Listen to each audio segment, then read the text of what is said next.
Hello, my name is Dr. Maya Byfield. My business is The Phenomenal STEMist. I'm so excited to be here in Orange County because it's where I live. I live in Apopka, Florida.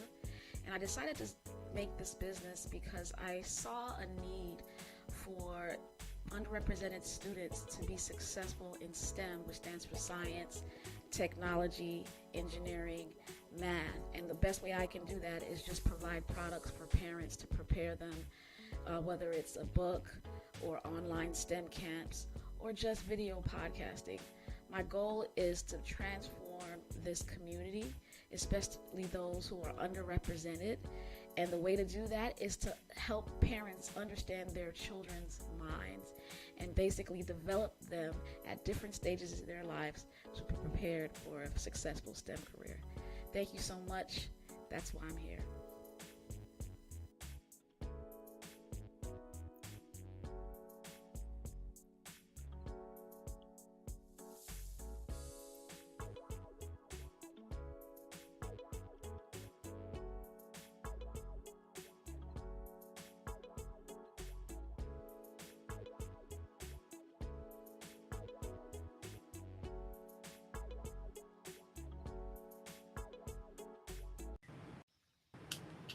Hey, hey, hey, hey.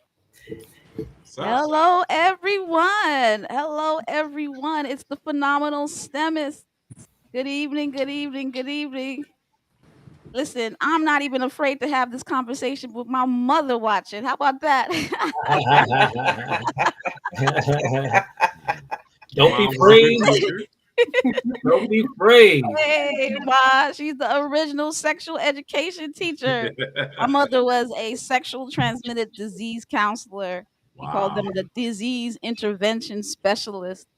Uh, I learned sex education at a very, very young age. Shout out to Sister Byfield right here. Who else is here? Who else is watching? I hope you guys tune in. Please do me a favor, stop what you're doing and share this on your page. This is a very, very, very important conversation. Who is watching? Who is watching? While I'm asking who is watching, I want to do some homework.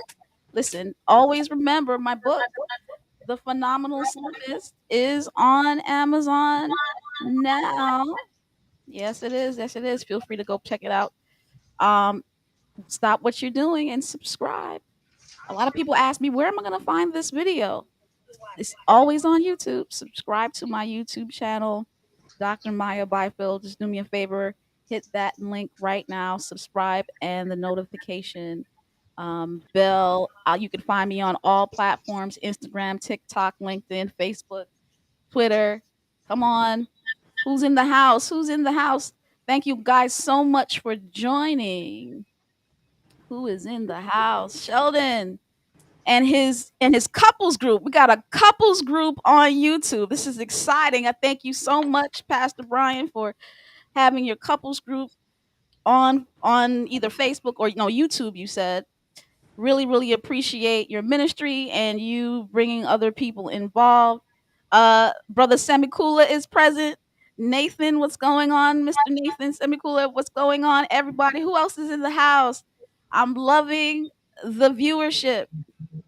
Do me a favor, share it to somebody you love, share it to somebody who you want to have orgasms. This is a very, very Might important learn something conversation. tonight. Might learn something tonight. Give the gift that keeps on giving. Man. We hope. That could preach. Yeah. So welcome. What I'm gonna do is I'm gonna have a brief presentation on the biology of the orgasm, and then I'm going to introduce my guests after. I'm going to introduce my guests after. Uh, yep. So it's going to be Kayla, Dan, Sophia, and Brandon. These are my guests. They'll introduce themselves a little. Just wave to the camera. We're going to get right into it because the discussion is going to be, I'm sure, very, very deep. But I want to give some foundation.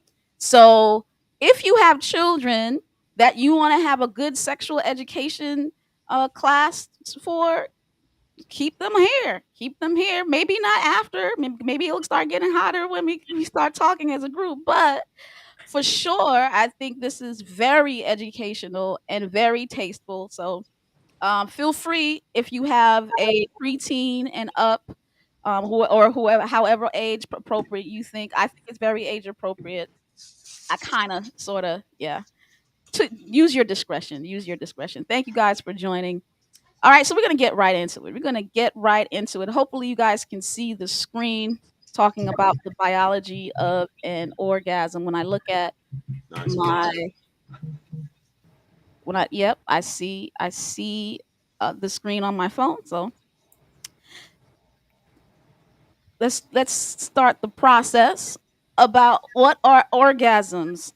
So orgasms are reflexes and then some. Do me a favor, guys. Just mute yourselves, 'cause I hear a feedback. So just mute yourself for right now. Orgasms are reflexes and then some. So before I can even talk about orgasm, a lot of people ask, like, "Oh my God, Maya, are you really going to talk about this?" I'm like, "Would you ask me if I said I'm going to talk to you about the biology of a reflex, or if I talked to you about the biology of walking?" like, would you be like, "Oh my God, the biology of walking?" No, I mean, I want to first off say that sexual reproduction is a biological process. It's biology. What do you mean? It's a fundamental of life. It's a if in order to live, organisms have to have sex. Period. Like, it's necessary for life, and or at least the continuance of life. So it's definitely something to talk about, but I want to give a good understanding, so that you're not afraid of it. So what is a your nerve response, right? So you see this guy right here, he's touching a source of heat and he moves his hand. He touched this heat, he moved his hand. What happened? What happened? Well, he touched something, and then there was a message that was sent. I don't know if you could see my cursor on the screen, but the the blue part there received the signal. So it goes up the hand to the spinal cord, all the way up to the spinal cord, right? And as it moves up to the spinal cord makes a decision and sends another message via the red part. You see the red part down to the muscle effector. And then the muscle moves the hand. You get that? Now, I can move my hand without my spinal cord. I can decide, you know what? I want to move my hand. How do I do that? Well, a part of my brain sends a message down my spinal cord to my muscle, and I move my hand. Get it? So there's a decision to do it, a conscious decision to do it using my brain, and there's a subconscious decision to move my arm. Well, orgasms are reflexes, right? And then some. They're muscle contract. They're ultimately the climax of muscle contractions of your sexual organs that leads to something happening. Sometimes your spinal cord does it, and sometimes your body does it without the use of the spinal cord. All right. So let's now get a little bit more detail. Let's get a little bit more detail about today. So I hope you can see these images. You don't have to worry about the words too much. But on the left hand side is a female reproductive system. On the right hand side is a male reproductive system, right? If you look at the woman, the female on the left hand side, you see that top part with three yellow things coming out. Can you guys see it? Three yellow things coming out. Well, that's the bottom of your spinal cord, your sacrum, right? Right where your hip is, there's this back part. And there's three nerves that come out. And the nerve that comes out of those 3 nerves is called the pudendal nerve. The pudendal nerve. And look where it's going. It leaves the sacrum, the back, and it goes down and talks to 2 main areas of the woman. It talks to the clitoris and it talks to the labias. Think about it now. Remember I told you your nervous system, your nervous system in your fingers, there's just like in your fingers there are nerves and the message goes to your spinal cord and the spinal cord talks back. You see that? Well, the same thing here. There's a nerve look where it's going. It's going straight to the clitoris. It's going straight to the labia minora. Know your body, ladies. So this is an area of increased heightened sensation. So some kind of sensation is going to get sent up to the spinal cord, and you may have a message get sent right back to the muscles in the area of the vaginal area, right? Look on the right hand side. You see the man? That's his penis. Same thing, pudendal nerve at the sacrum. And the pudendal nerve sends a message directly to the penis. Why am I saying this? Why am I saying this? I'm saying this because we are more alike than we are different. I want that to be one of the main themes of today. The same nerve coming from the same place is stimulating major areas of arousal for the human being. Male in one way, female in the other. The same nerve and the same space. Now, I want you to think about it. It's not just reflexes, but it's heavily involved with reflexes. So the spinal cord is crucial. The spinal cord, while not necessary, because there are some research where some women don't have healthy spinal cords and still can get stimulation, right? But the spinal cord is a good back, healthy, a healthy back, y'all, is essential for a stimulation. I don't know if those of you who are married, it's the same area, or not even married. For those of you who are older, and you've had arthritis in your back, right? And you have problems with your leg muscles. Like anybody ever had who watching have had sciatica, for instance, right? That same area, that same nerve area communicates not only to the sexual organs of a male or female, they send messages down the back of the leg. That same area sends messages down the back of the leg. All right? We'll talk about that a little later. We are more alike than we are different. Why am I saying this? I want to tell you what the definition of an orgasm is. It is the rapid, pleasurable release of neuromuscular tensions. What do I mean by that? So you connect the nerve to that area, right? You connect the nerve to that area. Nerve here, same nerve here. The messages are sent up the spinal cord, right? And from the spinal cord, there are a lot of muscles around this area in both the male and the female. Look at all these muscles and internal muscles.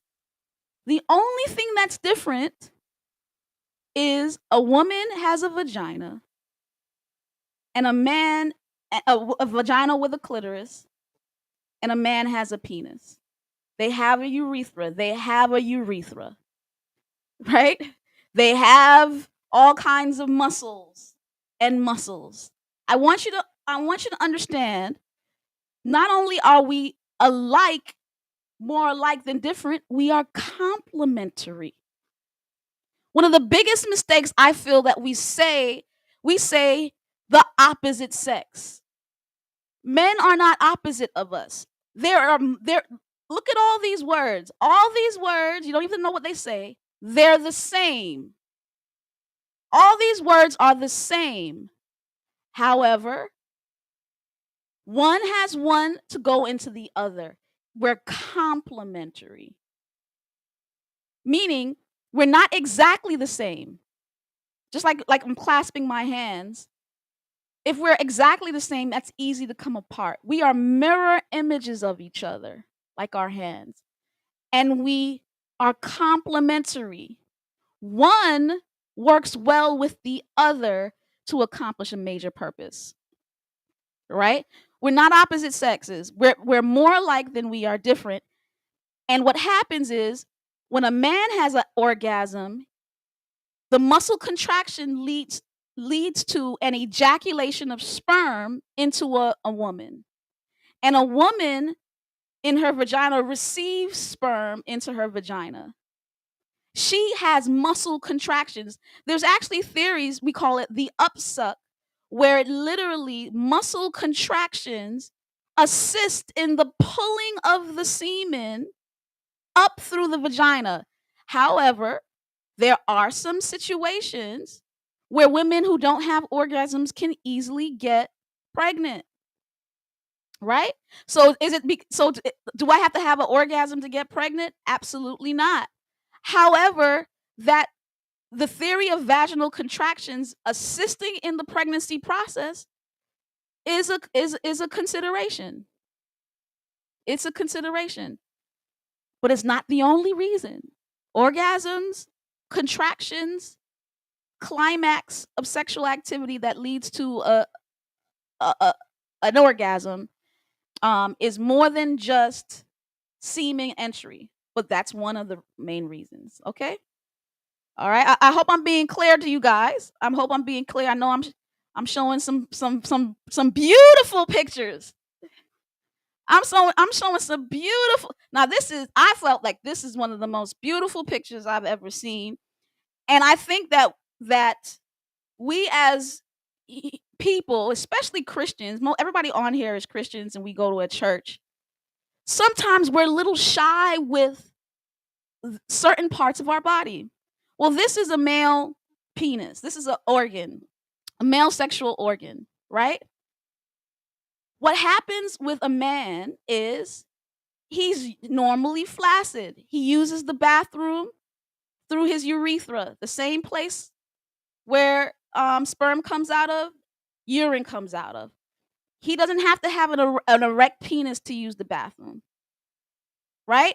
So most of the times, a penis looks like this. If you look inside of a penis, so this is the penis, this is the testes where the sperm is made and sent up and through the penis, right? The penis is filled with a lot of smooth muscle that will make the penis stand straight, right? But what happens is when it's not erect, there's not a lot of blood in the penis. You see, there I don't have. As I said before, I don't have my. So on the right hand side, there's an area where you see a blue vein and red artery surrounding it, and it looks like spongy areas inside. There is no blood there. Why? Because the penis is not erect. He's just using the bathroom. He's going out on his normal day. But what happens is when a man is aroused sexually, easily the nerve system, I just told you, that nerve that's right at the top of the penis, the pudendal nerve, or other important nerves will release something that causes blood to rush into the penis. We call it nitric oxide, right? People who have erectile dysfunction, they have nothing wrong with their process of getting aroused, but because they have issues with their blood flow, they're not able to have an erect penis. Somebody asked that question. Why are men who have diabetics no longer have sexual desires? We could talk about that a little later um, when Sister Kayla comes in. But I'm just going to focus on the biology. The blood flow is strong. See all that red stuff in there? That's because the blood flow got strong, erection happened, and now muscle contraction can occur to basically send the sperm out, right? For a female, it's a little different. For a female, if you look on the left side, there is a hole there. That's the vagina. But if you look at the top, that's the clitoris, right? The clitoris is an area that gets the stimulation from the nerve. That's the key thing. The nerve stimulates it. That also gets engorged with blood. The same experience, not necessarily the same experience, but the same pattern of blood flow going to an area. But if you look at the clitoris, it looks like an upside down heart. It looks like an upside down heart, right? Right around the hole. I want you to follow it.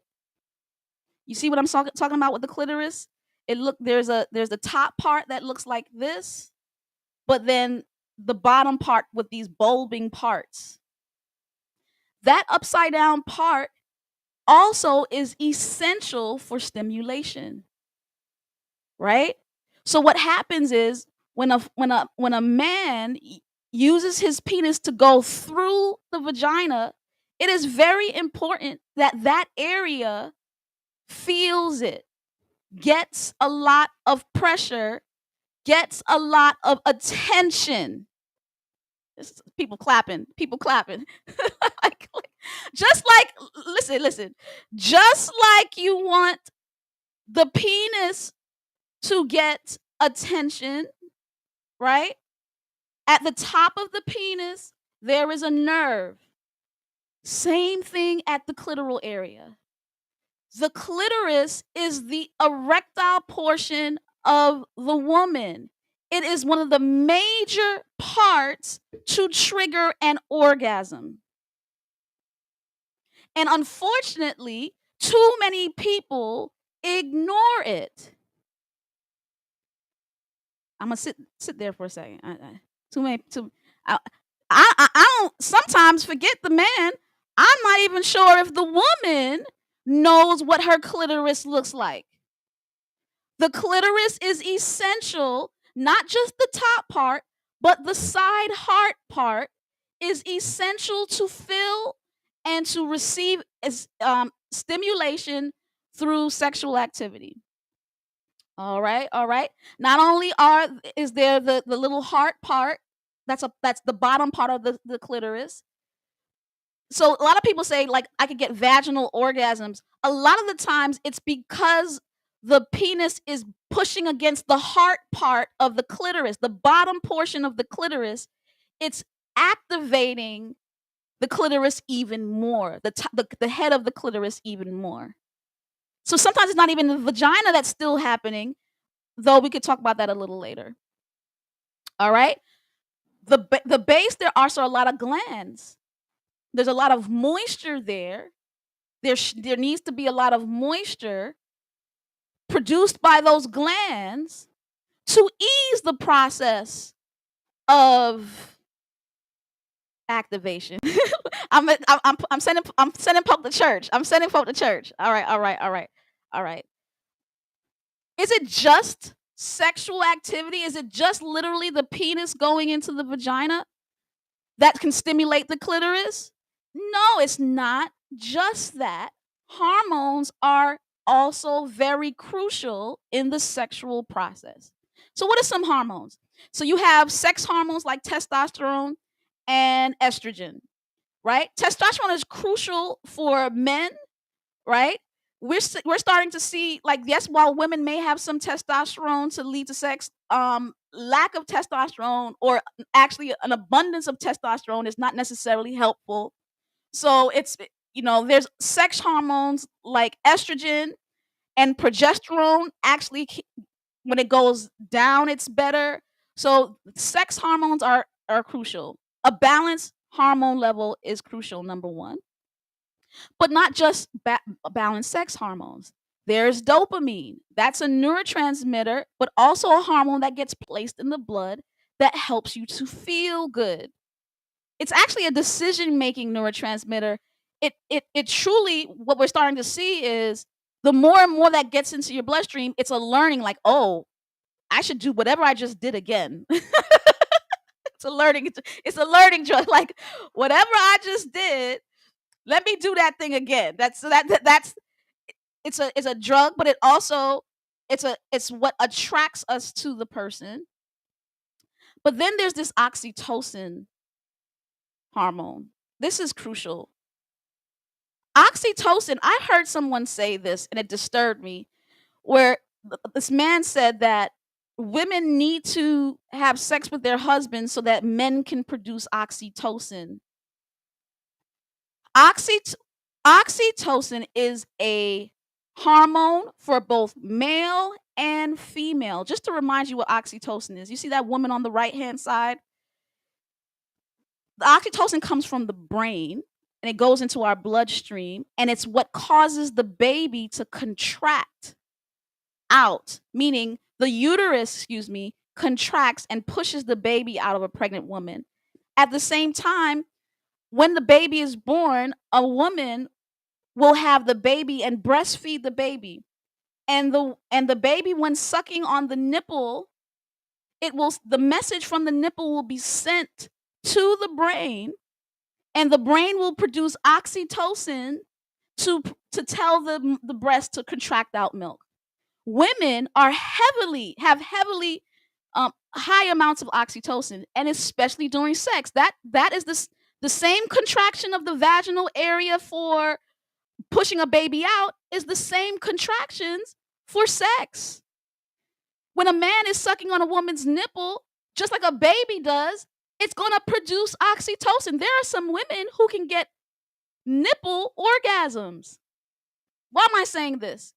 Because too many people ignore foreplay, right?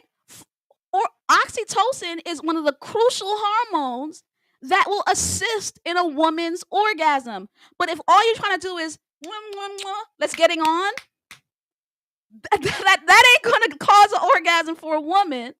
But if you take the time with other parts of her body, it will release oxytocin, which will help her have an orgasm. Because there's a connection between her breast and her brain and her womb. Oxytocin is that. The same thing for a man. The oxytocin is good for a man for the bonding and his orgasm as well. My point is, oxytocin is for both male and female. Lastly, the brain releases a lot of hormones to inhibit itself, meaning, I told you a lot of orgasm is reflexive. So the part of your brain that involves thinking has to get shut down. You have to shut down the prefrontal cortex for sex to happen. Too much. So if you're thinking too hard, you're gonna inhibit your orgasm. Like stop thinking too much. Right? Also, there's a part of the brain called the amygdala, the fear sender, that also has to get shut down. So if there's high levels of trauma in your life, and your amygdala is on high gear, anxiety and depression, it's going to be difficult to have an orgasm, because sex is more than just a penis and a vagina. Sex involves the brain. Sex involves the emotions. Sex involves shutting parts down and turning parts on. Yeah. Almost done, guys. Almost done. Hormones are key, but it ain't just hormones. Listen, this is what I'm saying this in the context of a Judeo-Christian. I'm a Christian. I believe in the context of sex within marriage. I just told you that you have to shut down the amygdala.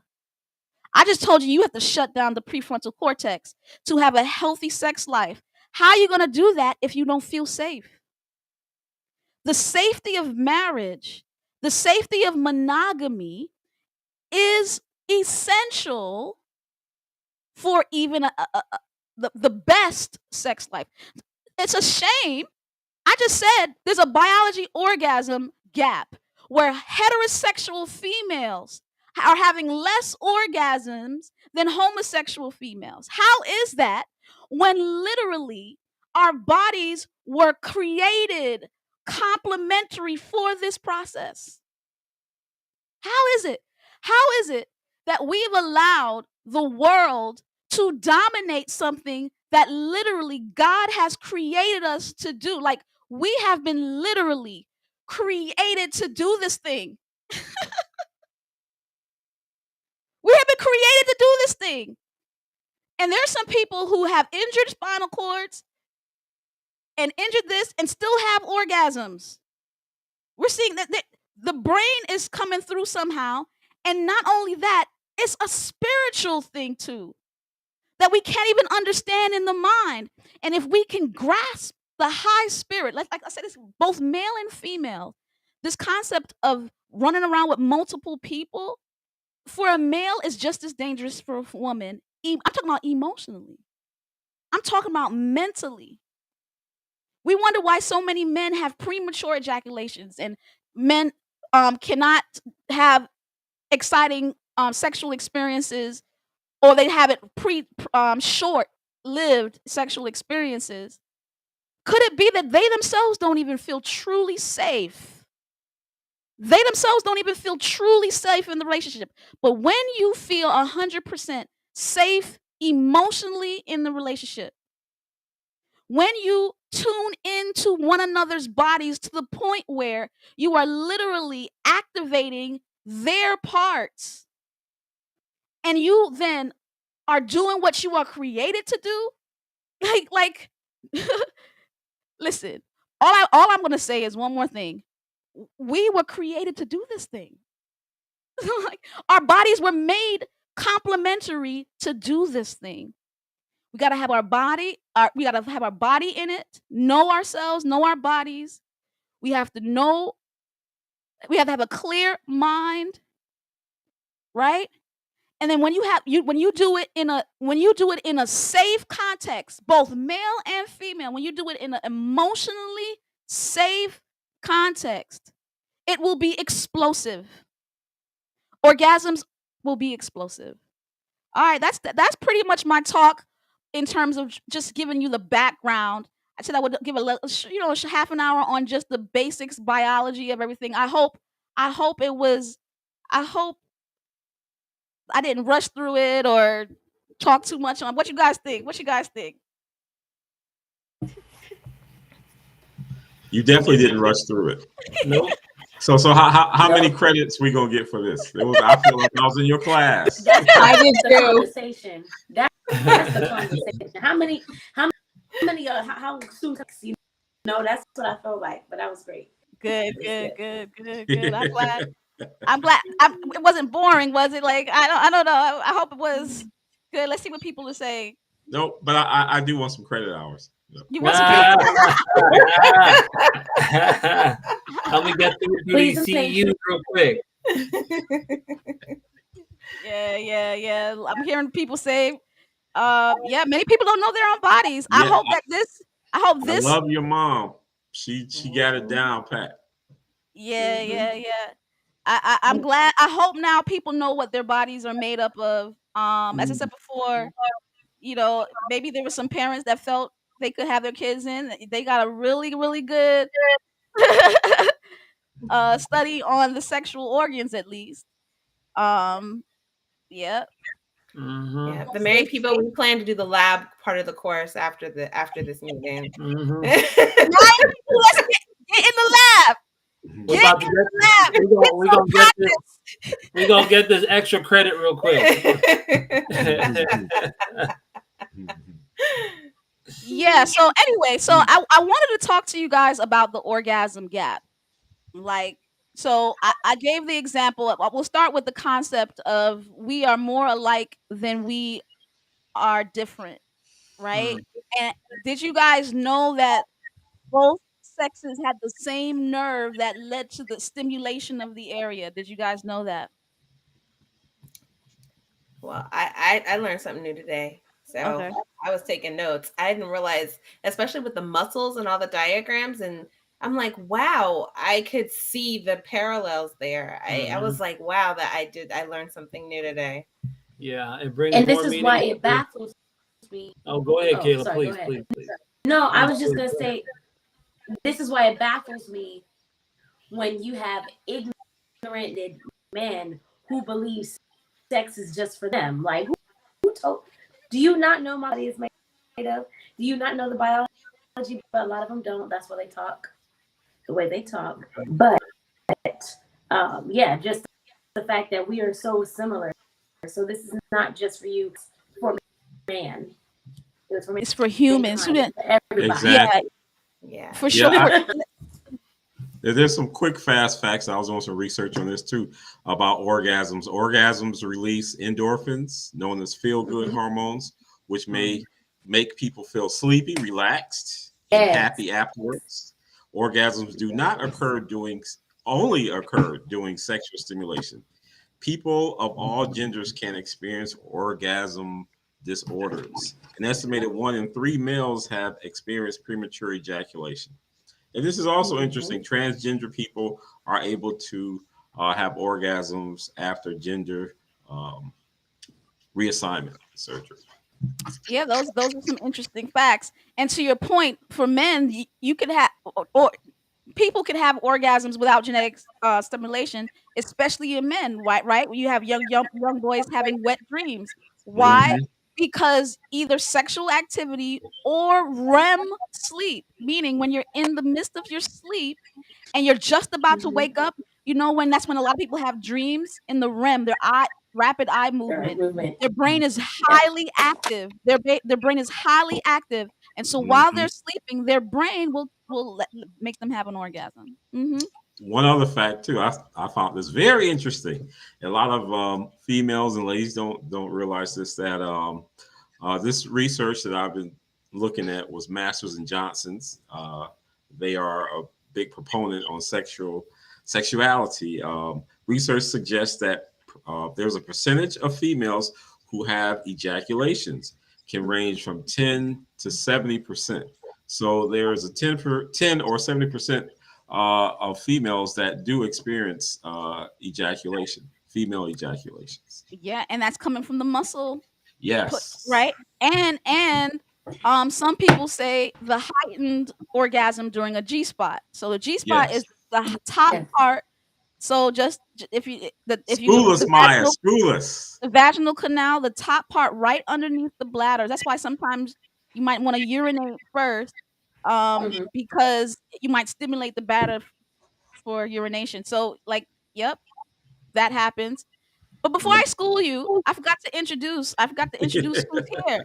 So my guest today to talk about this is Dan Smith, Sophia, and Brandon Ford, right? These are just my friends. We were talking on Facebook. And of course, Kayla Jusant. Just tell us about yourself in terms of what you do, Kayla. But I'm glad that you guys are here to have this discussion. So I'm in the coach. I changed it from sex therapy because there was way too much school for that. But sex coaching, here to try and help my married couples in the church have educated and rejuvenating sex lives. I don't believe that it's meant to be dead. So I'm here to help stimulate that. But through education, application, because it's not only just telling you what to do, but showing you how. Yeah, that's me out the way. But yeah, that's when I'm not preaching to save some sex lives in the marriage home. Yep. Okay, Kayla, you're breaking up a little bit, so I don't know why, but I basically heard you. So basically, you're doing sex coaching, right? Mm-hmm. On the side of your preaching. Yes. You basically do a lot of groups where you go and talk about what you just basically said, how to engage sex. Of course, Kayla is married with how old is your son now? months. Just say 2. Just say 2. 2 is fine. The month thing just be thrown. He's about to be 2.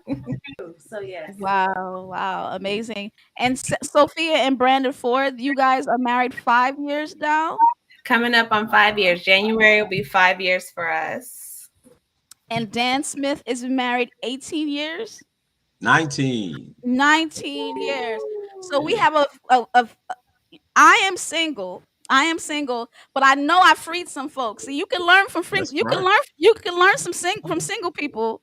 All right. If you don't want to listen to me, you don't have to. But I'm hearing a lot of people that they really enjoyed it, and I freed some folks. That's amazing. So back to the original point though. I heard you guys say it's a shame that we think we're so different. Where is that coming from? I think that's coming from society at first too. Society pushed the narrative, and it's been perpetuated uh, throughout the ages in a male-dominant culture. So you've only had the views of a male perspective a lot of times, and now it's starting to the pendulum is kind of swinging in the middle, where okay, it's not just getting the pleasure or relieving the men, but also there's another person, there's a woman, their needs and concerns. So based upon what you were saying, coming together, it makes sense that we are more alike and we both have the same needs and desires. Right. Yeah. We are And go ahead, Sophie. I was going to add to that. I think the other part is that in our sex education from our parents, grandparents, the traditional way of talking about sex, sometimes that talk doesn't happen until before you're getting married. Your mom or your grandmother pulls you to the side and tells you about your wifely duties, but nobody talks about the similarities and also the needs or what to kind of expect. I'm just, going from our moms, our grandmothers, and not every mom and every grandmother. Some were more open than others. But if you were in a church culture, a lot of that was kind of like not something you talk about. It's not something to really say. And Sister Pat, my mother either. My mother was way more open than a lot of My moms. mom was really, and my dad, they were very open. Yes. But even with her openness, Dad told me some of the things she's be like, oh. Even with the openness, my mother didn't necessarily talk about all of the emotional things that come with it and all that stuff. Yes. And the hardcore stimulation of both. See, I heard you say, Sophia, wifely duties. And I think this is coming from the church. Yes. Many people say sex is a duty that a woman should do for her husband. Yes. You can't the Bible says defraud not one another. Mm-hmm. And what if many women are having trouble in the bedroom because they view it as a chore? Because they are. That's true. It's not a chore. It's something. Sex is mutual, just like submission. Sex is a mutual thing, and so you have to you give it to one another, or you complementarily do it together. I don't know if people have questions in the comment board. Feel free to do so. Fritz had a good one. It may not sound like a so smart question, but if we are more alike, how come it seems men want sex more than women and are more easily aroused? Ooh, that's a good one. First of all, So go ahead, Kayla. No, you were great, and with the whole biology sector of it, and it's sad. Like there's two sides, right? We do have a lot of women with very high sex drives about that. And if we talk about it, it's in a very derogatory way. It's negative for a woman to want sexually free and open and tell a man what she wants and how she wants it. Common for a man to be the one to want it all the time. When we're in high school and middle school, little girls are being told to cover up your shoulders because we want to excite them, which is awful, by the way. But it's the factor of men who always want sex. And when it is a woman who always wants it or does have a sex drive, I'm reading negative. There's nothing positive about it. But then when we do have women who are affirming the sexual needs, for instance, Ministress, Cardi B, and people have a heart attack and was like, absolutely not. This is vulgar. But this is a woman telling you how she wants it and the fact that she does want it. The woman does it, it's looked at negatively. But it's not to say that men and women don't really want sex. No, that's not true. Women who are in relationships with men who, and Maya, you already touched, for women is so mental, y'all. It's so mental. Yeah. And men are not gonna get this. Men will see their woman, their wife, y'all have a little spat, but then you'll see her come out your mind. You don't even think, you don't remember nothing. A woman, we told you, asked you to fold the laundry, we asked you to wash the dishes. We don't want nothing else. See, when we look at you, is the dirty dishes that you did not do. And therefore, there goes the dry I was speaking on. I just said it a little bit more harsh. But there all that moisture gone, all the feelings and the hormones gone, because we're not aroused anymore. You took it. It's like, so we don't talk about those things. It's always like, oh, the wife just doesn't want me anymore. What happened? How did the day go? So how did the marriage start? So you hear that? I want to start off with, we're not allowed to want it. This is cultural. This is not biological. This is a cultural process. Women are seen, if you like sex, you're seen as a whore. If you from a young age, it's told to people. Now, to answer the question, Fritz, about why you're more easily aroused, it's the example I gave you with the penis, and literally it's easier because of the way the blood vessels in your penis, what they do is, there's a gas called nitric oxide. It sends a message to the penis. The all the arteries and blood vessels relax, and the blood just flows in. So it's easier for you to get aroused. I will say that it's quicker. I would say quicker to get aroused. Yes, I can agree with that, right? But it does not mean a woman doesn't want sex. Naturally, she's been trained not to want sex. I give the example. I said I'm going to talk about the biology for orgasm today, and you'll be surprised how many women clutch their pearls. They're like, really? Because it's like they've been trained to say this is not something to talk about. This is right. They've been trained that sex belongs to you. So that I'm trying biologically, we want sex. We have the organs. We have the stimulation factors to get it done.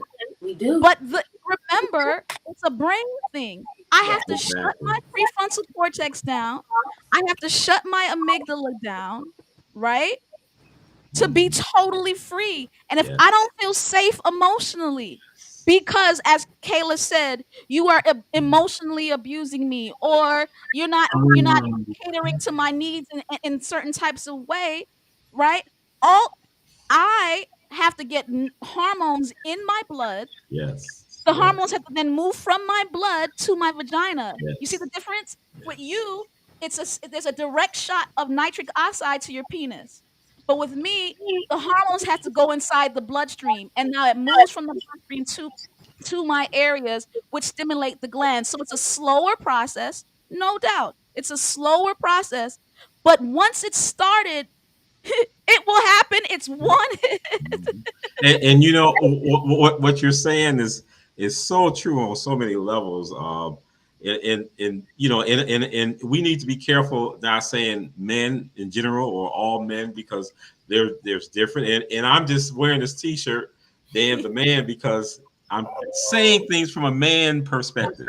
So, thank you, Dan, for being here. But what I've noticed and learned in my time generation, I used to watch a lot of Dr. Ruth. I don't know if you guys remember Dr. Ruth, but she would be on there talking about sex and everything, and all my human sexuality classes. It is true. Sex, foreplay starts for women way before the bedroom. It's a mental thing. It's that security. It takes communication. You have to communicate the things that you do, like your love language. If you're helping in the household, if you're not hurting her, if you're helping her so she can be ready and have the time, so she won't have to think about the things she has to do if she's going to lay down and have sex or try to please you, then so it has to level out, and it takes communication. You have to respect her time. You have to respect her body, and you have to know her body as well as herself knowing her body. She has to learn. We've been taught in our culture that masturbation may be a sin. Well, I never read that, but you have to be in tune with yourself to know yourself, so you can tell your mate what pleases her, or what pleases you. It goes both ways, and it starts with communication and not judging. Do not judge. What works for you will not work for her, so you can't judge. You got to have an open mind. Got to have an open mind. Yeah. Go ahead. Yeah, Kayla. One thing or go ahead, Sophia. No, go ahead. All right. No, I was just going to jump in and say that what I notice, I know that men can get stimulated faster. For instance, I think men are visual, number one, and I want to say that it seems like men, no matter what their mental state, can pretty much be aroused and excited about sex. Just turn it on and just be like, yeah, let's go it, right? Most men. But women, and I don't know if any of you guys remember, but I don't remember these, but I do remember being at a couples thing, and the couple mentioned that women were like not gas stove, like electric stoves, like old school electric stoves. When you turn it on, it takes a while for it to warm up. Like you gotta you keep touching it to see if it's getting warm, and it gradually gets warmer and warmer and warmer. But men were like gas stoves. You turn on the gas stove, the flyer come on and poof. But just as quickly as it comes on, it goes off. It's hot, right? That gas stove, once it heats up, you can turn off that heat. But guess what? She's still hot. Yeah, women can have multiple orgasms faster than men. Men have a refractory time that takes longer than women. Exactly. Right. So the thing is, I think part of that whole women, if you can figure out how your woman works, that combination, and I think it's part of everything when people are saying, learn to explore her body, take some time to get to know it, take a shower together, wash her. You know what I'm saying? Babe, how does this feel? You know what I'm saying? Talk about it. After you have sex, talk about you just had sex. Mm-hmm. How was it for you? Did you get where you needed to go? Be honest. Ladies, I know that maybe it might be hard, but in your marriage relationship, that's the one time you cannot be dishonest. Mm-hmm. You must be willing to be open with your spouse and tell him, show him, grab his hand. Mm-hmm. You know what I'm saying? Be willing to be open and allow each other to explore each other. And I'm not trying to be crass or anything, but this is what it takes for you to kind of help him to understand you understand him. And then you guys learn okay, I can tell when she's feeling this way. Mm-hmm. Okay, this is what helps. And I got to learn to control myself so that I can really be ready to make sure that she's really pleased by the end of our experience. Exactly. Because women, we want you to be pleased. I promise you we do. But it also helps when we know our partner is also looking for ours. So we do want the sex. I promise you, we want to have sex, but we want to have fulfilled, meaningful, you care about me, great, good sex. Not just I'm in the moment. You're in the moment. Oh, well, baby, how you feeling? And you're all over me and you just ready to take everything off and let me do this. And then you roll over like, woo, okay, I'm good. That's and I'm just like, what just happened? No. And that happens too much in marriages, to the point of this concept of slow. You're right. Because of the way we get aroused via our hormones having to go in the bloodstream first and then get to the area. Of course, it's slower. But you gotta find the area. Yes. A lot of men are just doing vaginal sex. oral sex is important. Yes. Men, foreplay is important. You can't just kiss 2 times and just start hitting it. That's happening so many times in people's marriages. You have to literally stimulate. I made Brandon. Come on, Doc. Come on, preach that gospel, girl. Preach it. So many people, women don't want sex. No, find the area, stimulate it. You'll be surprised how fast clitoral stimulation will happen. Clitoral stimulation is the quickest way to an orgasm. Yes. But so many times men don't even know what the clitoris looks like. Right. They weren't told where it is. Told. Exactly. Or go ahead, Brandon. Speak for me. Speak. I'll just say this. One thing, Kayla, I'm just gonna say this one thing and then I'm done. When it comes to men in the church, I know personally, I can speak from my own personal journey. I wasn't taught the mechanics of sex, the biology behind it, where the things are. As by and large, when you get married and you start getting into sex, mostly it's experimental. You're just finding out where everything works as you're going in. There's no tutorial beforehand. Most of us didn't have this talk. That's why you need that year, like the Bible say. Amen. Amen. But that's where communication comes in. But you know what? It's talks like these to understand the biology of it that would help us understand our mate when we get there.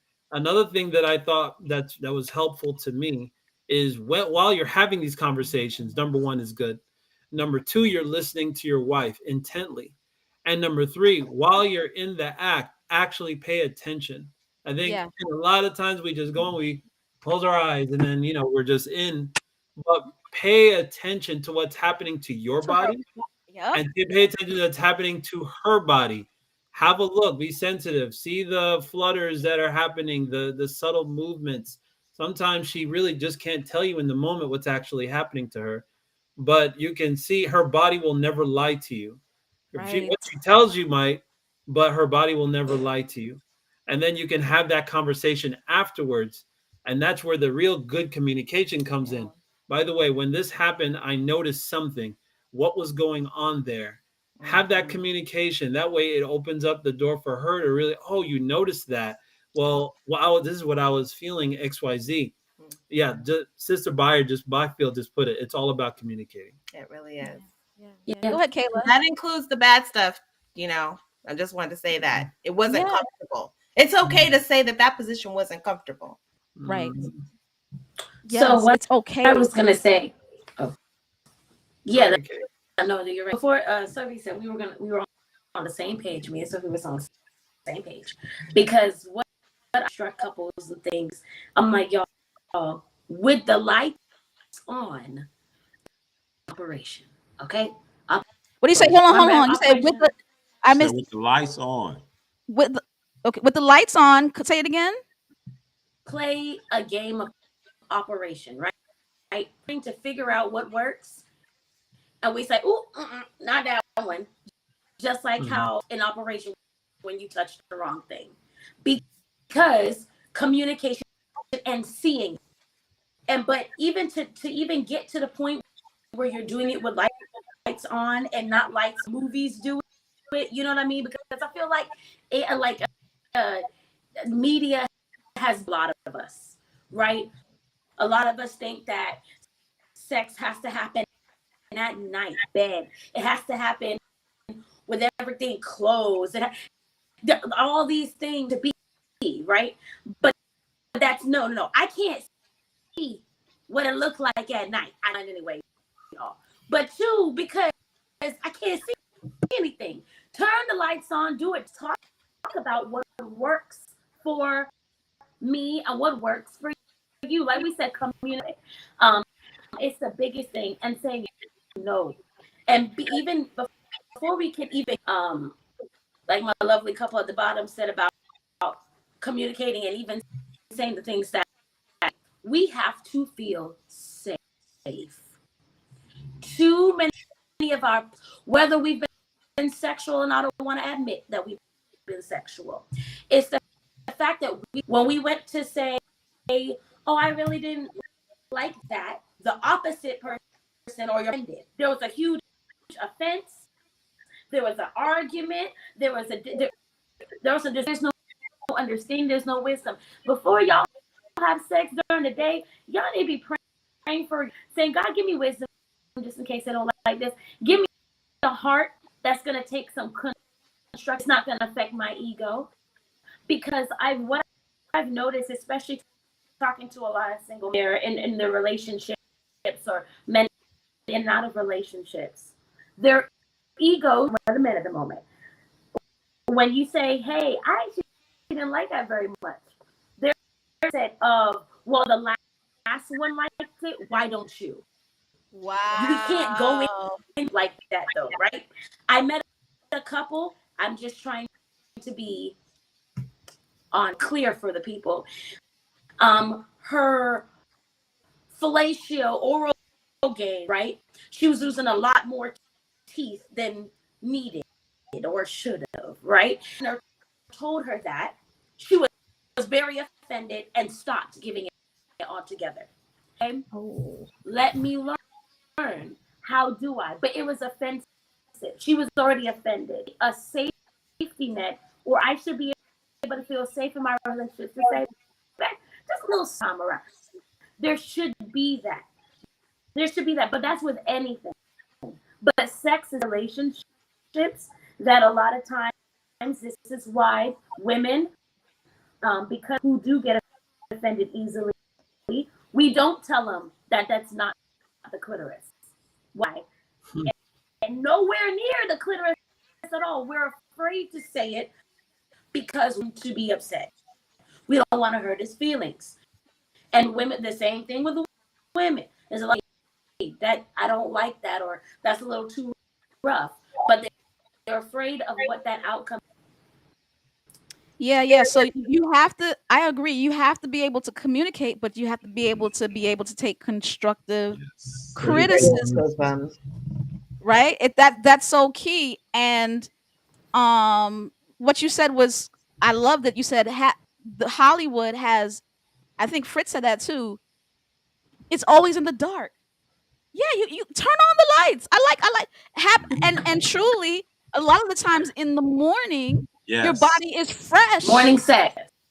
I'm Your a body morning is guy. fresh to get it happening quicker.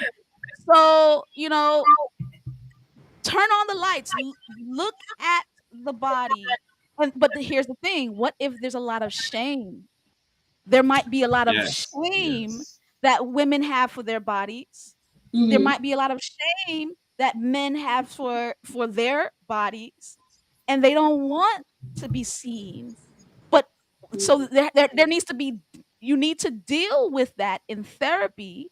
Remember, Yeah. brain, the mind, Mm-hmm. because ultimately the best sex is body, mind, and spirit. Free sex. Coming Fully together. free to have it. Mhm. It's a question from Sheldon. What percentage would you give to each factor in experience an orgasm for a couple? What do you mean?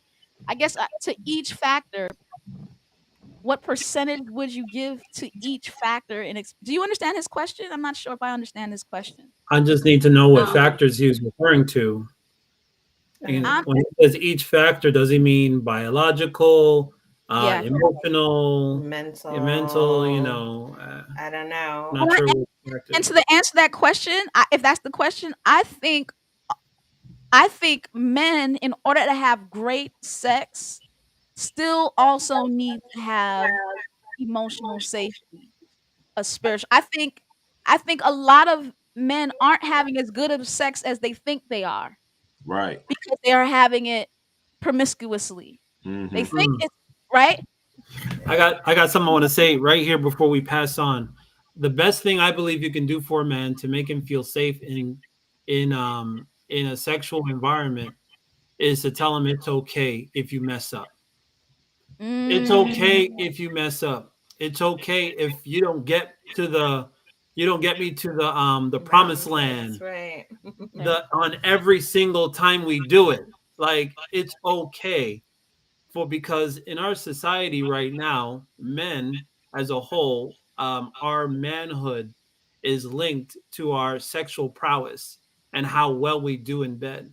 And when we have a for some men, if it gets out that they're not good in bed, their whole manhood is destroyed. It gets around, people tease them about it, and that's a kind of trauma that a lot of men never get over.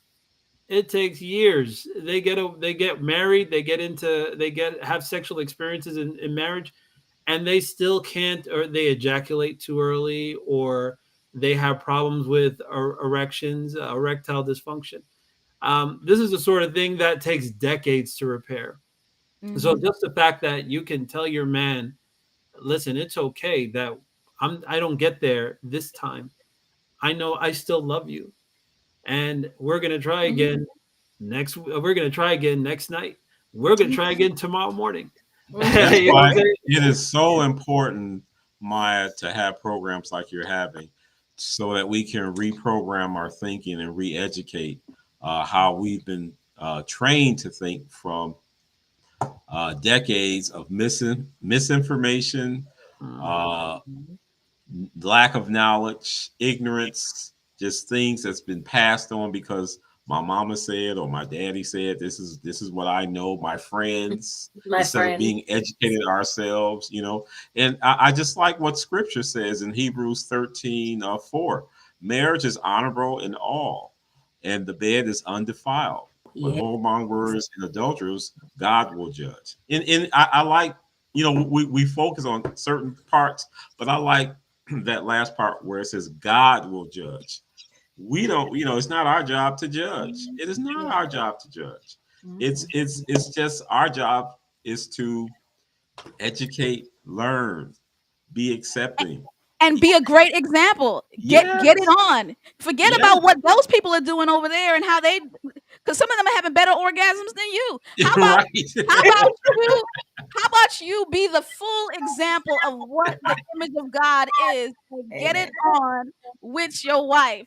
Get it on with your husband. Let's show the world how this thing was created. That's right. For us, because the purity culture, my mother says, the young Christian female is trained to stay pure, then change at marriage, right? Many times on the honeymoon night, the purity culture usually is directed towards the female, right? It's heavily biased towards stopping females, but I'm about to set some females free because so many females are doing all kinds of stuff except vaginal sex, calling themselves a virgin. You ain't a virgin, you had an orgasm. And some of y'all had orgasms through, there's multiple ways to have it, through oral orgasms, dry humping orgasms, nipple orgasms. You've been having orgasms through foreplay. You know it. And you feel like you gotta hold yourself to marriage and do all these other stuff. Listen. God forgives. God forgives. Don't get yourself bogged down in I can't do this. I'm gonna do all of this other stuff. Don't call yourself you ain't a virgin. You're not a virgin.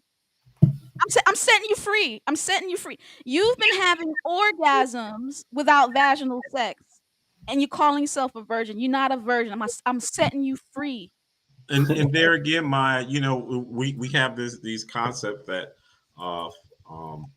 masturbation is wrong, and people get guilt. They have guilt about that, and and I'm not trying to teach or tell anybody, but I'm just saying, women, God made us sexual creatures, and we have to know ourselves. It's natural for us to learn about ourselves. We have to learn ourselves. We have to know who we are. We instead of finding out later and trying other things and having society define, who we are, what we are, we have to be biblical. Do not go by what people are saying.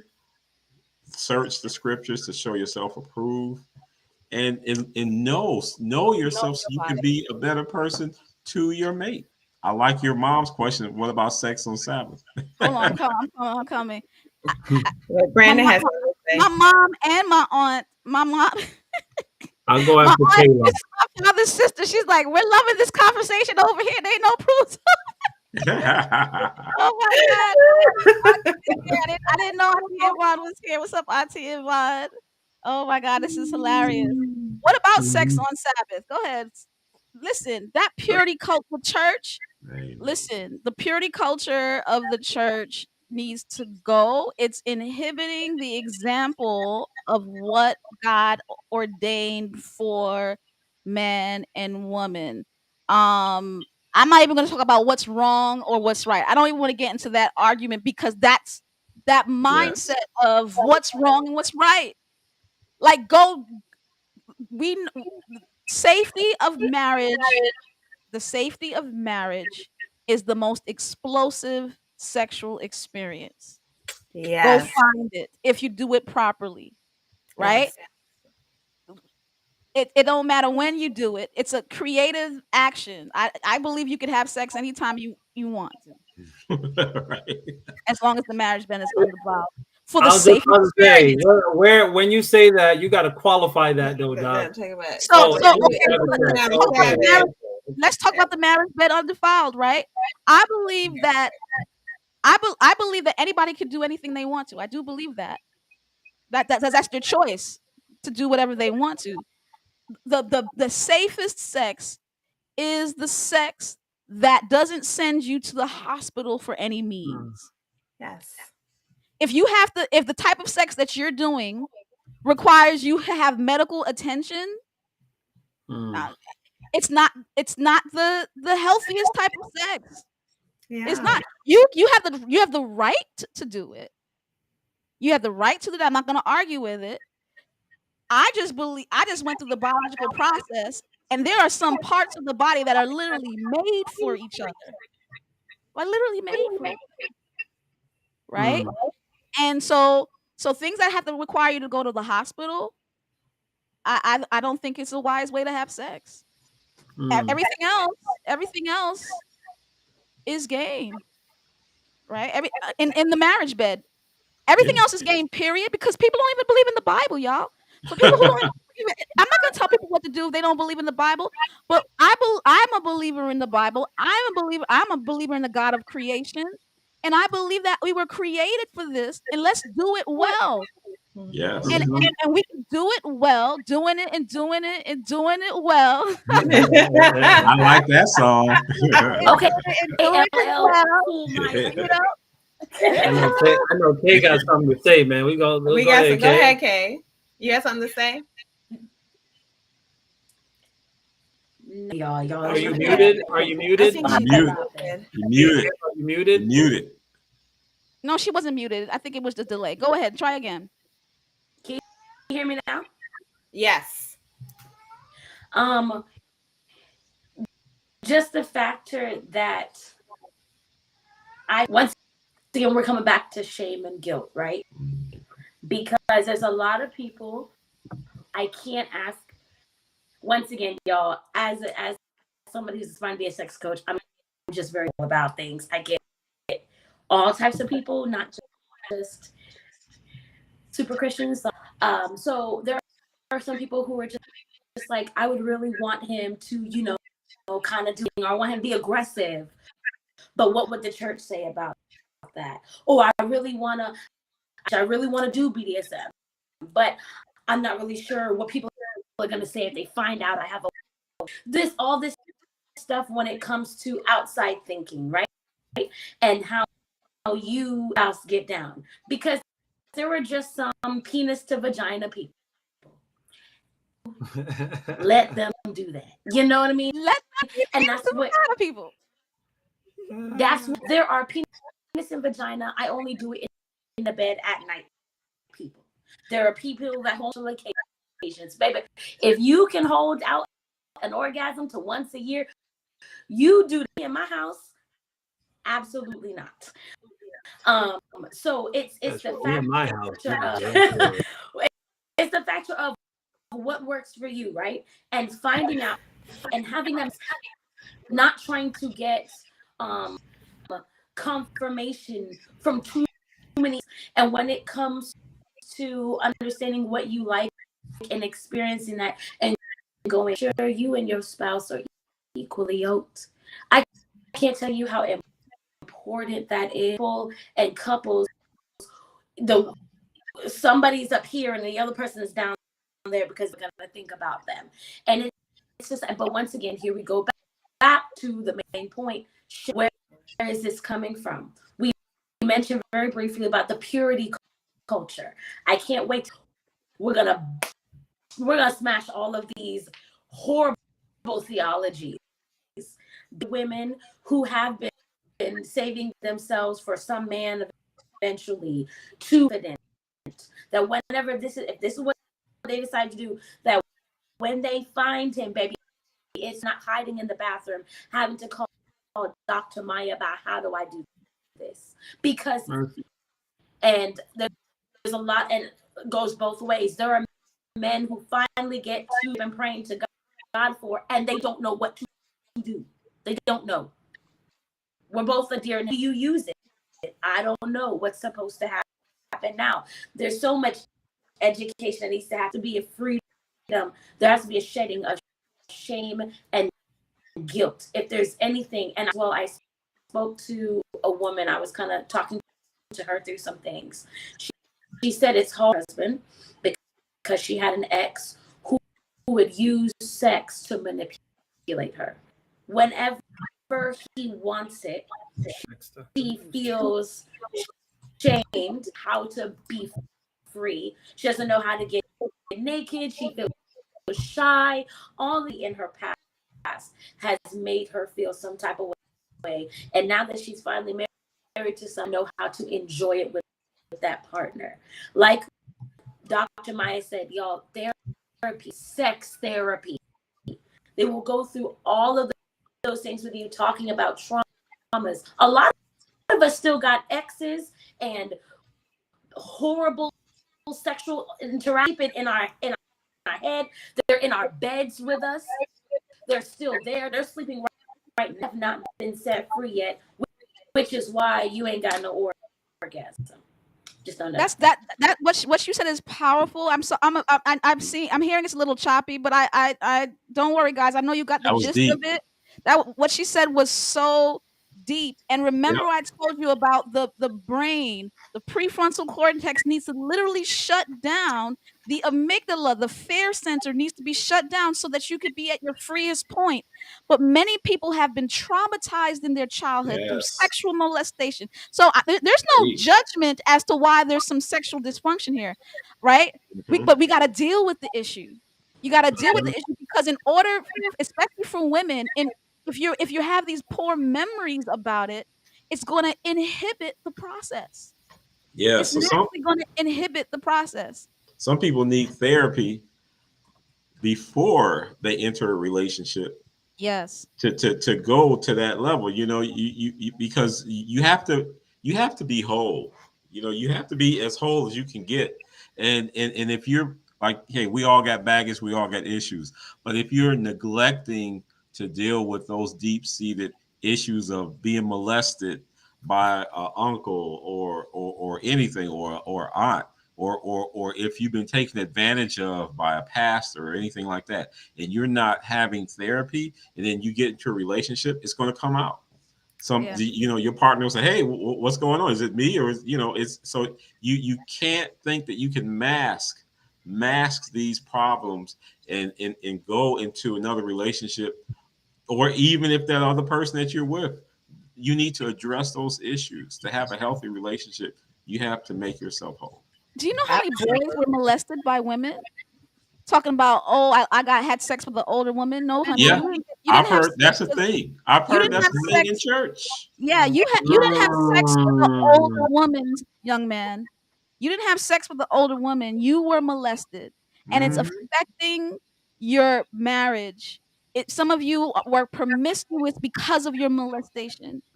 Yep. And it's affecting you in your mind, and you think it's one way, and you understand what I'm saying?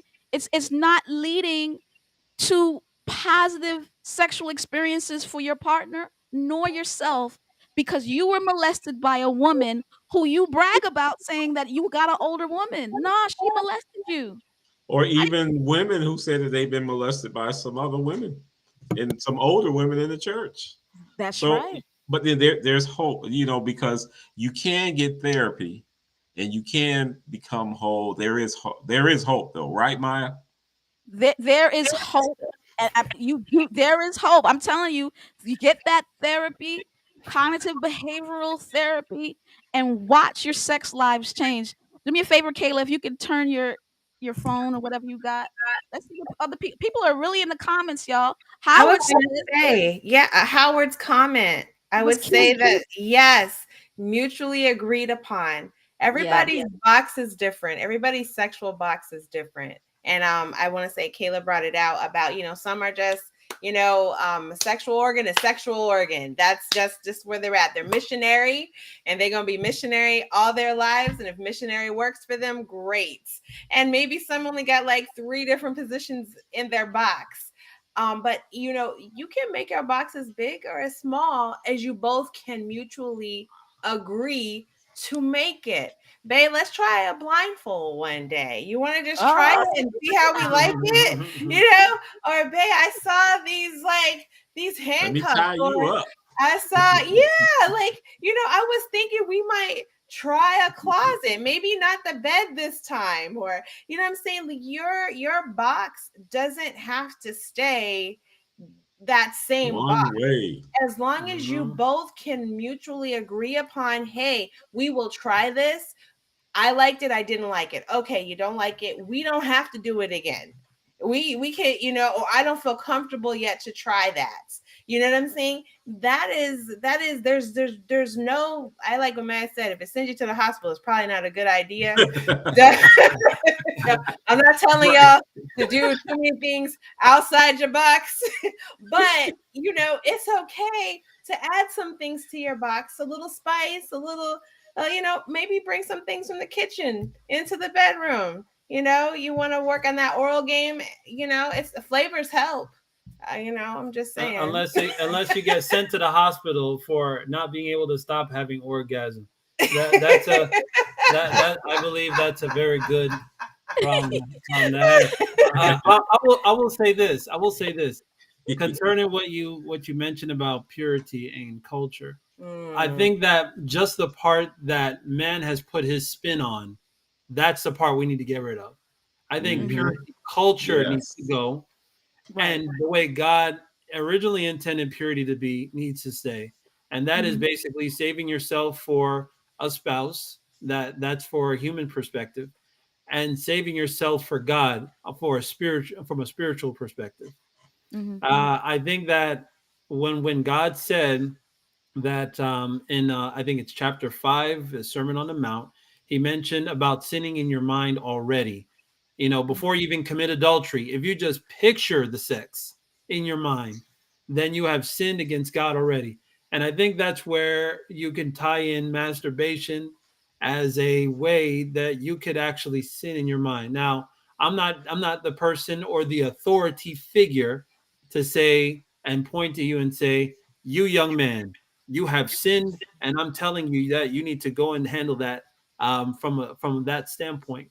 But what I am saying is that anything that can hurt your body, that's a way of sinning against your own vessel, that is a sin.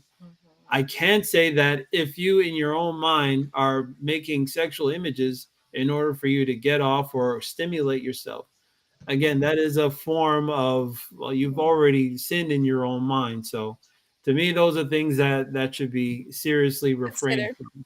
Yes, and consider, and Yeah, also realize that those because will affect. I think about my wife. I think of, we all, like I said, we are, just because we have a thought in our mind doesn't mean we're sinning, because and that's we have to free up people too, because people have put themselves. They hear a lot of sermons saying that it's guilty if you have these thoughts. Well, we have these thoughts, but it's what you do with the thoughts. It's what you do with the thoughts. So I just want to be very careful not to put people on a guilt trip or try to judge in the sense of not at all. what they say. Men think about delicate balance. it is. the And then concept think of that about is, sex every 15 seconds. So I don't think I'm sitting in my mind. I think it's like. Well, hey, look, Thoughts. I'm in no one's mind, and like I said, I qualified it by saying I am not right, your judge. So right, I started off Absolutely. that way. But right, what and I appreciate that perspective, yeah, Brandon. Go ahead. I'm sorry. You want to say something? yeah, I was just saying again, it's all about understanding that when you're approaching certain things, according to test studies, we already know that if you're the kind that's akin to masturbation, it could actually hurt you long term. So these are things that you want to also read into so that you can, just like on these talks, we're getting this kind of information that's helping us going forward. Certainly do your own Do your own study on research. that and research on Study. that. Because there's Yeah. also research to debunk that. So it's like Exactly. it's a delicate balance. It's a tennis It's a match. tennis match. and and so yeah, that's why I tend not to want to get into that argument about whether Right. masturbation is Yes. right or wrong. But Correct. what I will say is that what will I say? The concept of especially masturbating to porn, right? Like if you're watching something external and all you can do is get aroused via visual imagery and not the real thing, there may be some effects with that, right? So there's a delicate balance of that concept. I don't know if I want to get into the argument of that, right? Right. I think that's a discussion for But probably Hey, another we could put a whole other panel together by that might be Yeah, on because there. hey, I come with facts. yeah, I know yeah. So there's different research and Yeah. different things. What I do know is for sure that you must know your body. Yes. You must know the inner workings of your body for sure. You can't just it's okay, and it's okay to understand how your body works, right? It's okay. Knowledge is power. It shouldn't be something that you are obsessed with. You shouldn't be obsessed with anything. But back to this concept of purity culture, Yes, let's talk about right? that. Back to the concept of purity culture. There's so many people who have been told, do not have sex, do not have sex, do not have sex. And they're literally taking things literally. So they're like, okay, I'm not having. There's been situations where a woman would have anal sex and still call herself a virgin because she did not have bad. It's they literally when you start creating these rules, as Right. Jesus says, you strain a knot and swallow a camel, right? And what I don't want is us to focus too much on don't do this, don't do that, do this, but really understand how our bodies look, how they work, and how they were made for the safety of marriage.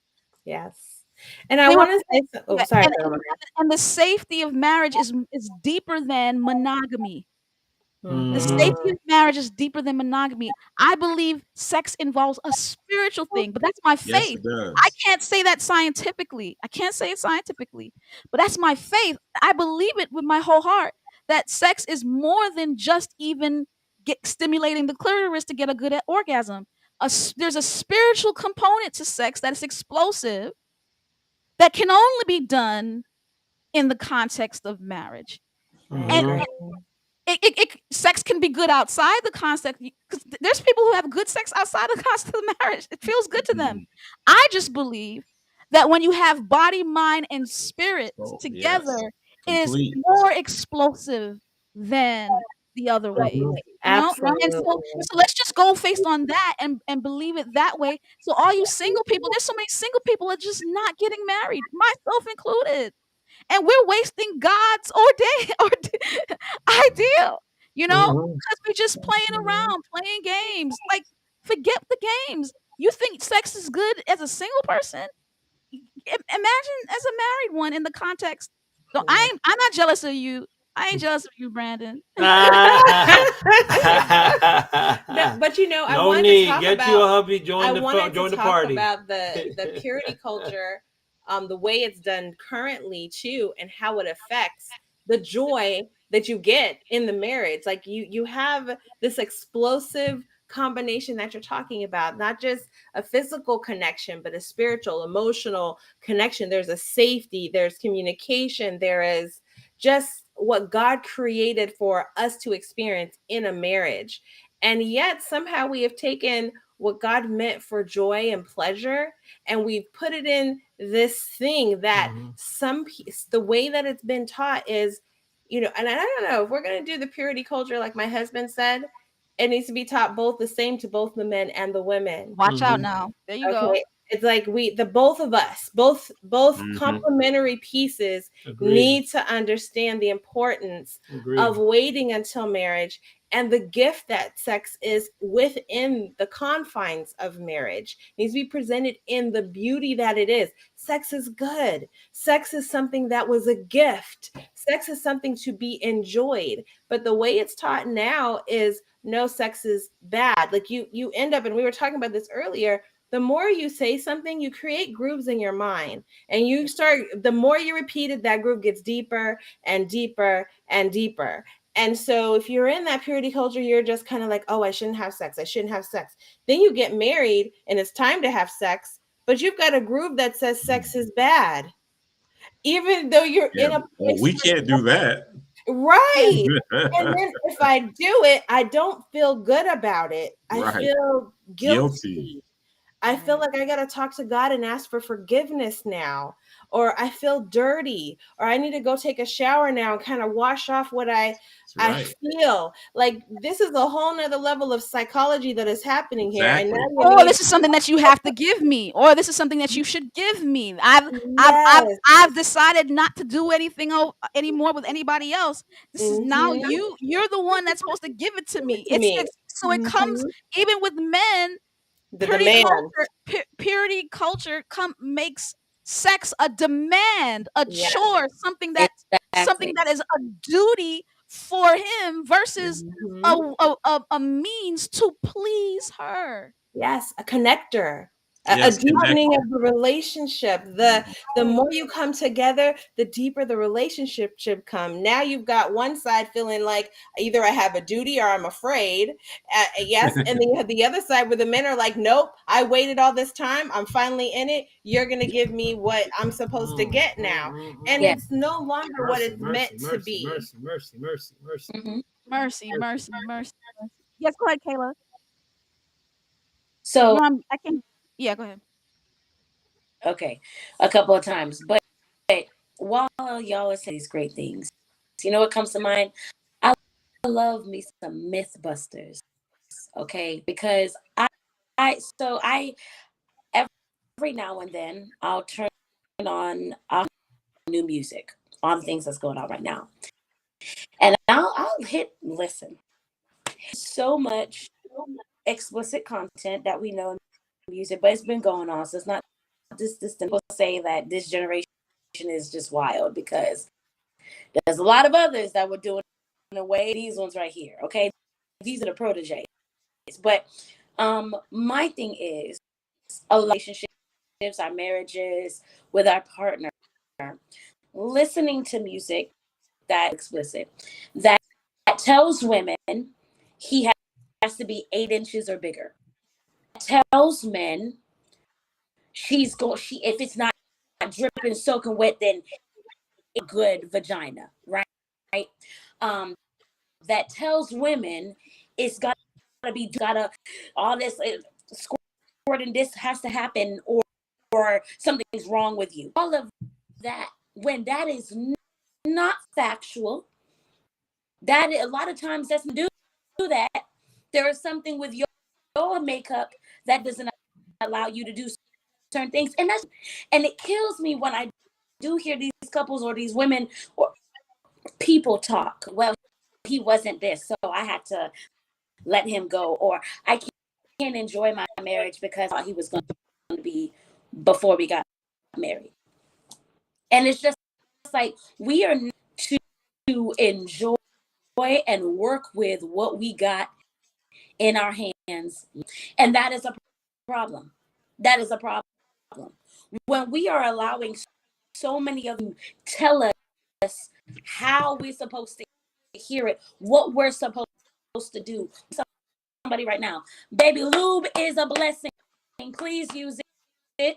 Stop trying to lube, please, and know what kind of lube works well for your body, because not all of them are water-based or silicone-based, and they're not always like, you got to pick and you got to find your one. That's number one. And then number two, be free from that. A certain size is supposed to be the one for you. There are so many who size does not matter, and men that need to be with not being this 8-9 inch that they talk about in music. It like, you can do great with what you have. Just learn how to use what you have. Envy somebody else's because it looks like they would do it better. If that makes sense. Does that? Because there's so, I hear all the time, like, I see single women, I sit in groups with single men, I sit in groups of people in relationships, and I'm just like going crazy, because no, none of this is theologically correct, biologically correct, and it doesn't make sense with what you got going on. And guilt comes from listening to what other people have to tell you about what God, and then once again, going back to understanding your body. It's okay, like this gushing water hose on water fountain. If you're more like the Lord, amen, hallelujah, let him love you with the jelly. And like, that is it is my biggest thing. It's loving what you got, and not trying to make more than that. I love what you just said. I had to show the vagina and how small it is, right? Like, literally, your finger can move up it, right? This concept of it has to be thick and big only for it to work. I love that you debunk that myth. I love the fact that you said sometimes. So I had to just show that picture. Like, Yeah. sometimes, in order for you to be moist, you may have to use external things, especially women who are going through menopause, right? Yes. So you're going through menopause now. You're losing your estrogen, and so you're not going to be as easily lubricated as a younger girl. Does that mean you have to have a bad sex life? Absolutely not. Absolutely not.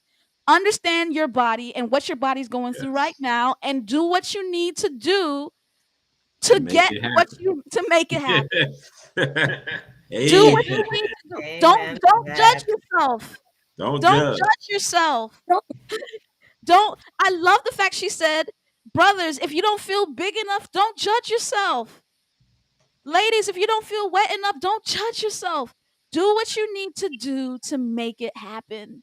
Because it can happen if you know yourself, if you don't have shame, if you release all your inhibitions, right? And all the inhibitions that were given. I love the fact that you talked. Howard says, I learned all my sex from music, right? A lot of people, and it's myths, myths,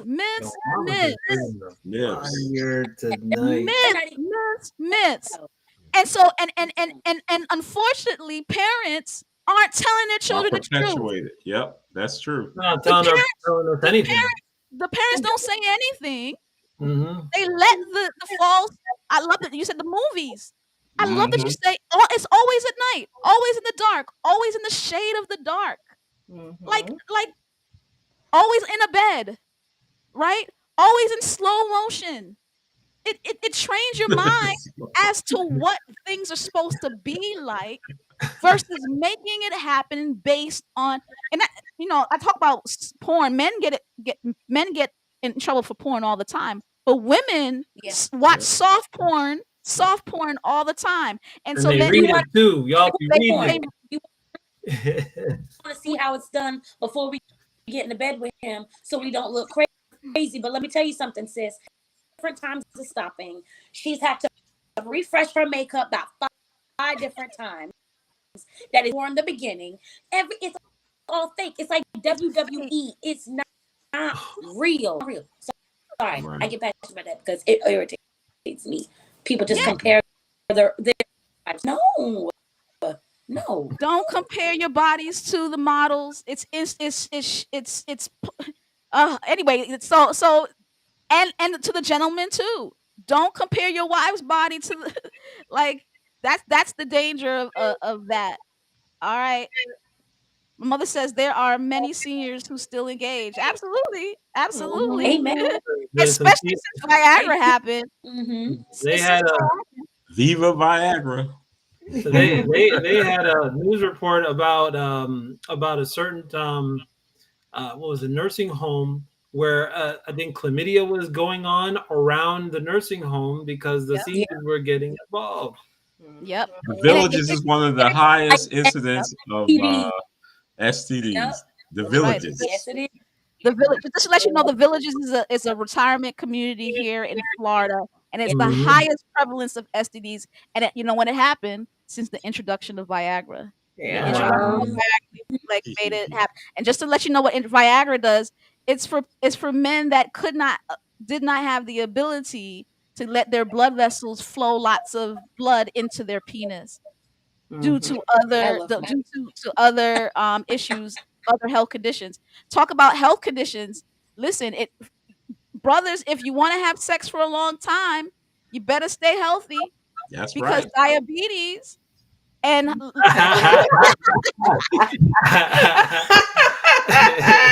we weren't ready. Come on, Dad. Come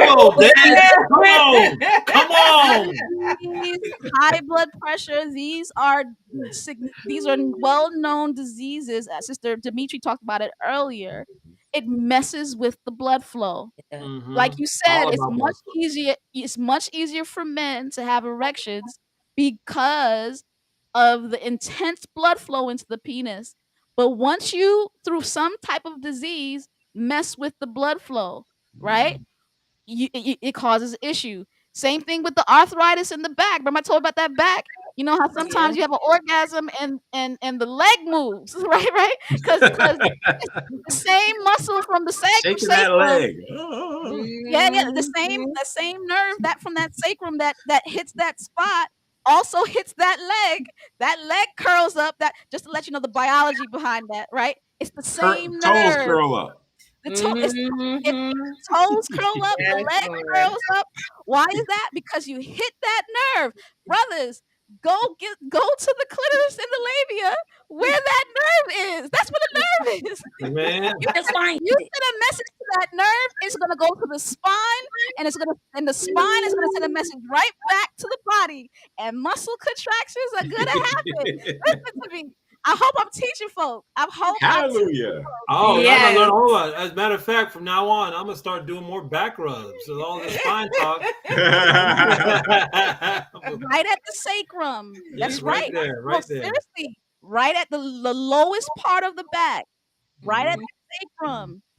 Right? That is the same. That's the nerve that stimulates orgasms. Not the only one. Like I said before, people who have spinal cord injury still can have orgasms because what I say, the oxytocin from the nipple, foreplay. Stretch.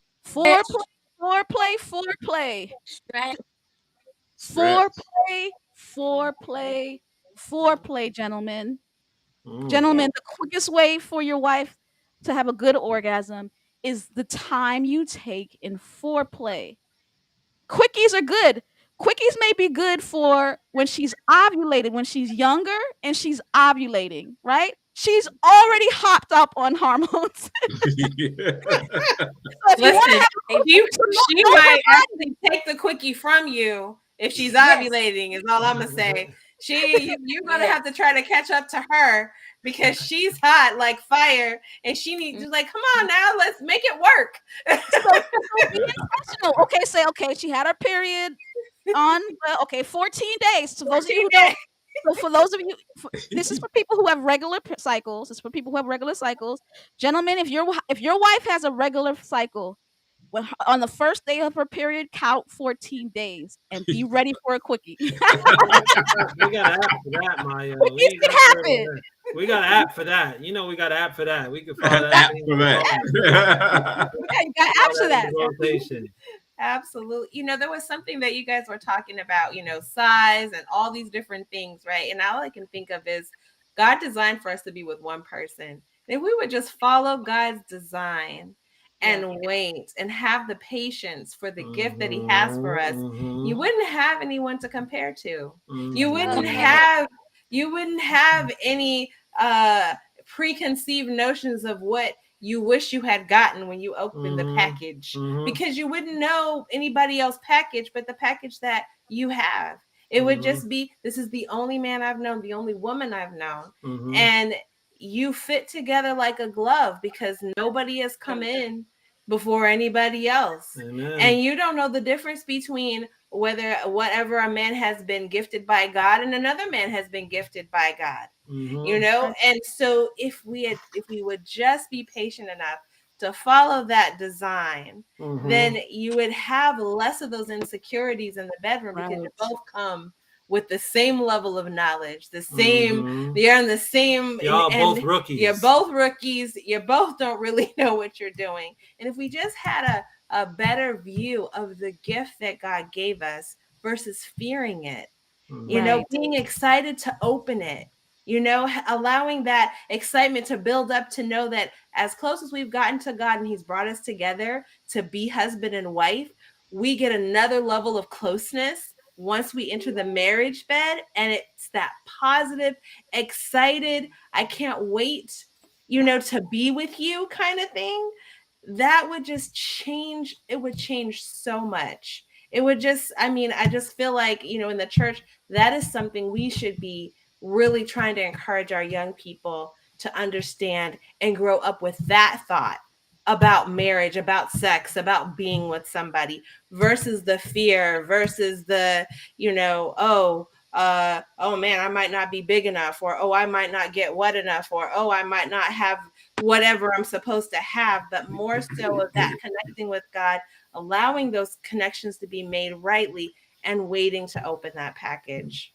Absolutely. That's definitely for the young people, and I hope those who are watching really take that in, because that is just the ultimate truth. That is the ultimate truth. That's the ideal. That is definitely the ideal. That is definitely the ideal. But for those who haven't gone that route, and they probably went another way, they strayed, or they didn't even know. Maybe they didn't have any knowledge of the Bible, maybe they didn't have a good example growing up in the household. There's still hope. I like to always let people know that just because of your past, that doesn't mean you don't have a lifeline to your future. And that doesn't define your future. Whatever happened to you in your past does not define who you can be and what God wants of you and his plan in your life. If you made a mistake, you made a mistake. If you had multiple partners and you didn't know it was wrong, but there's a path through therapy, through love, accepting of yourself. God loves you. He's not here to condemn you. If you were divorced and you're remarried, or whatever, don't let society, and as we have a new term, the church gangsters, mess up and steal your joy, because it's God has your back. So go. There's somebody out there for you. There's somebody for everybody. Even those who are single, God has a plan for you, and the joy of sex is a complete plan. In marriage, you can find that when you find that mate. Explore, trust, be open and honest. Hey, that's the best game when you're in the bed, being open and honest and learning each other. Amen. That's right. And that will, I really believe, lower the gap. Guys, don't deny it. the gap exists, and we gave the examples of multiple reasons as to why this orgasm gap exists. Just to remind you, it says, I've seen multiple research, and there's people who are in denial about it. We're going to close in 10 minutes, no more than 10 minutes. But this concept that 95% of men have orgasms and only 65% of women do. And this is through peer-reviewed research, through surveys. So people like, how do they know? They go watch the people have sex. They asked nationally syndicated surveys. One was MSNBC News, 52,000 people. Another one was more via clinics with 2,000 people. The one with MSNBC News was more geared towards diverse watching, so they just knew it was a diverse audience. Versus this one, they actually knew that it was 14% African American, 70% Caucasian. Some people ask, like, well, is it like, she's like, black people really have problems? Like everybody, we believe everybody has these issues, right? And no, I was agreeing with you. Yeah, everybody. It seems, according to the information, people aren't making these numbers up, right? And we really believe that when sex is mutual, when both women and men know that sex belongs to them, when sex is honest, meaning women are no longer lying about orgasms in the bedroom, they are honest with their partner to say that this happened versus this didn't happen. When sex is safe, when sex is right, when it's safe, it's mutual, and we as faith believers, when it's under the blessings of God, then it's going to be explosive for both the man and the woman. Why? Because we are more alike than we are different. We are not opposite sex. We are a complementary. We fit like a puzzle, guys. We're a team to do this thing together. I hope that I made that clear. I hope this discussion was very clear. Just to remind you about my book. That's my last plug. I know I set a whole bunch of people free. I know there's going to be a whole bunch of orgasms tonight. So for every orgasm, you need to buy a book. Amen. For every orgasm, you get a book. I need a book. I need churches. I need somebody's church to just buy a whole bunch of books, because they said all the marriages in the in that free. Yeah. Guys, thank you so much. I really, really appreciate this conversation. Kayla, Dan, Sophia, Brandon.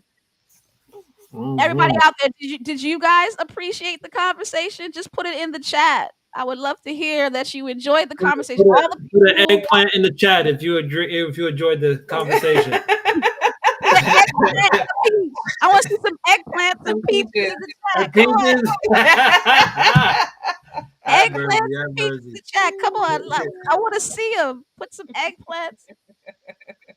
My aunt says we need more men involved in these conversations. Too many men are afraid of talking candidly about these issues. I think both. I think really, really both. But for sure, truly candidly, I agree. Everybody, all right, I'm seeing, great stuff. I'm glad you guys enjoyed it. I am the phenomenal STEMist, and so are these beautiful married people. They're the phenomenal sexists. We'll take it. We'll take it. Good night, everybody. Wave to the camera.